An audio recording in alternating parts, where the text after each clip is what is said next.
Okay, so hi. Slight voice reveal because this particular prompt has very special meaning to me. Also, please bear with me since I've been sick for like 2 weeks with a head cold and I'm just coming out of it. So the prompt was aliens slash scary movie. And just so happens, Alien was my first scary movie I ever watched. I have to thank my awesome dad for this. To this day, I have no idea what possessed him to let a kid, I think I was like maybe 12, if not younger, to watch this with him. So it was watched in the daytime, and the way our house was, the living room was connected to a screened in porch outside, and it had a hammock. And I remember when the scary parts came on, I would scream and run out to the porch and just like bury myself in the hammock until my dad called me out again. The movie traumatized me, like, so bad. I was so messed up by it. I thought aliens were going to be popping out of toilets and vents, and it was really. So while I was developing this, I kind of picked and chose a couple of, iconic things of aliens that I really liked, and some stuff that, I was basically like, I don't want to do this, or what have you. One of the things that I absolutely love that a lot of people actually don't know about is that the carapace, the alien head piece, the carapace, in the earlier movies, they kind of went back and forth and everything between this. But I think they ultimately settled on keeping it the way it was created intentionally. Initially, sorry. Was that the carapace, it's actually semi-translucent, and you can see a human skull that's like in there. It's like this.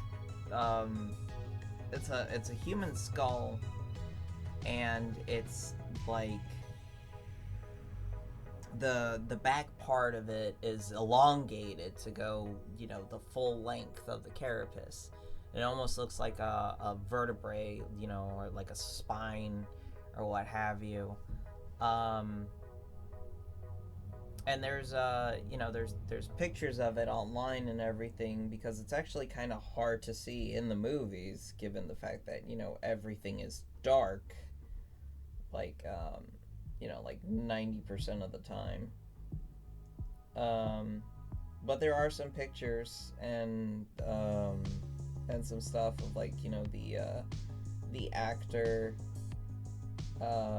sitting and chilling while they're putting the pieces on him and everything. And there's some drawings and images, and there's one of Geiger standing next to one, and you can kind of see it a little bit. And I thought that was very cool. I thought that was extremely striking in the design, and I wanted to keep that super important detail on mine. I got rid of the mouthpiece. In my very beginning sketches, I did show something kind of like I I was gonna put it in, but then I, decided no, less is more kind of deal. Also, I didn't want to include the 6 fingers that they have, or like the 5 fingers and like 2 of them are fused together, what have you. It was just, I did not want to do that, so I made, very simple little claws. I tried to keep it pretty simple.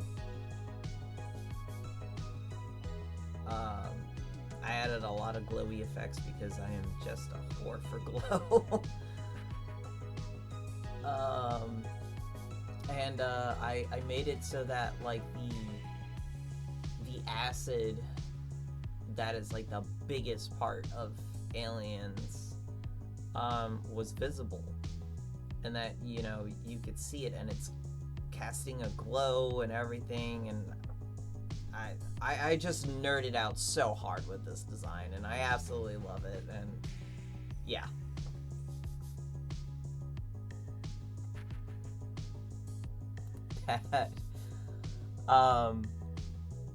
To make matters worse, I guess,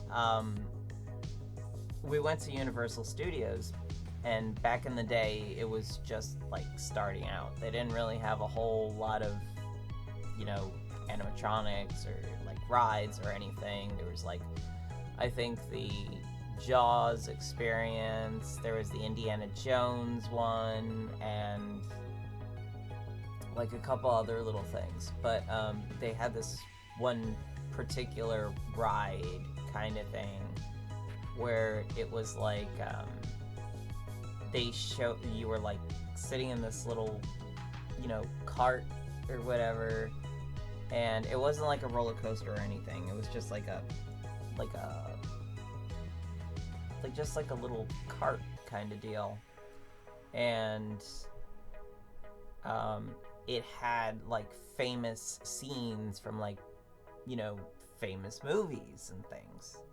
And like I can't remember any of the other ones. I remember like one was the Casablanca scene where it's Humphrey Bogart and oh man, I forgot her name. Is it Hepburn? Is it Audrey Hepburn? I can't remember if she was in that movie, but I remember Humphrey Bogart. And anyway, so it's the famous scene where they're like at the airport, and he's saying you're gonna get on that plane. You maybe not, maybe you won't regret it today or tomorrow or something like that. I can't remember, but so there was that one, the Casablanca, and then there was a scene from Aliens. And from what I can remember, it was like Ripley is in a corner, like hiding from the aliens, and there was like an alien that would just kind of like come down from the vent in the ceiling. And I know, like, I'm fairly certain that my dad actually has all of this recorded on home videos, because like he recorded everything. But yeah, and I know it sounds really horrible, and you're all probably going, wow, your parents were terrible. Like, God, they traumatized you. That's not great. And yeah, I mean, you're probably right. But the thing is that, like, even after all the trauma and having to sleep on the floor of my parents' bedroom for months, and I, like, mean months.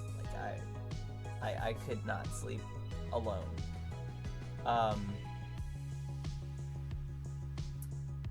As a teenager, as I grew up into a teenager and, an adult and everything, I actually grew to love the Alien franchise.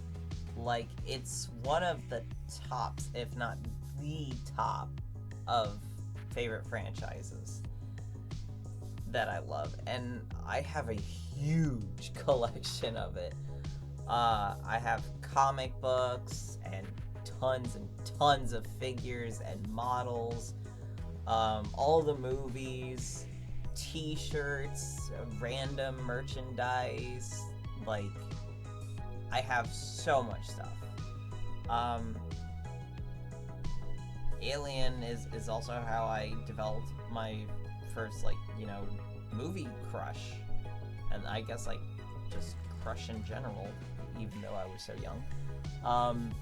But I absolutely loved Ripley.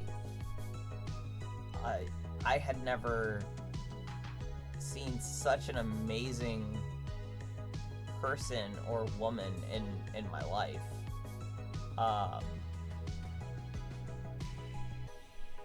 And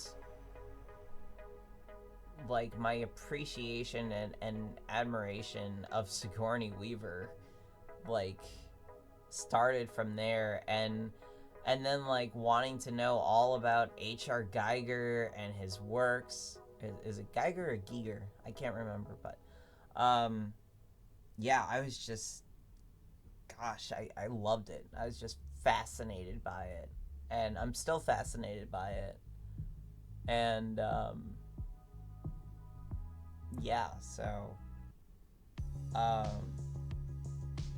that's basically it. So yeah, thanks for coming to my TED Talk.